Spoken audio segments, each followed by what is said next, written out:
2 दिवसापूर्वी मी एक वजन कमी करणारी पावडरची एक रील अपलोड केलेली होती. त्यावर तुमच्यापैकी बऱ्याच जणांच्या कमेंट्स आल्या की डाएट कसा करायचा, चहा घ्यायचा का, नाश्त्यामध्ये काय खायचं, फुल डाएट शेअर करा. त्यासाठीच मी तुमच्यासोबत हा व्हिडिओ शेअर करते आज. तर मी सकाळी पहिल्यांदा कोमट पाणी घेतलं आणि कोमट पाण्यामध्ये मध आणि लिंबू पिळून पिलं. त्यानंतर अर्धा एक तासानंतर 1 ग्लास दूध आणि एक एग बॉईल करून मी खाल्लं होतं आज. तर तुम्ही ती जी पावडर मी शेअर केलेली होती ती पण घेऊ शकता. मी अधूनमधून हे ते दोन्ही पण घेत असते. आणि त्यानंतर मग दुपारी मी मूग आणि मसूर डाळची खिचडी बनवलेली होती. म्हणजे तांदूळ कमी घ्यायचे आणि मूग आणि मसूरची डाळ जास्त घ्यायची. आणि त्यासोबत मी तोंडी लावण्यासाठी लोणचं घेतलेलं होतं. तसंच मी काकडी, बीट, गाजर, मँगो वगैरे असे फ्रूट जास्तीत जास्त खात असते.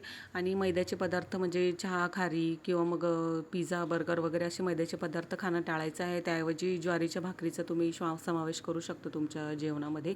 आणि संध्याकाळी मी 5-6 वाजता एक लस्सी घेतली होती.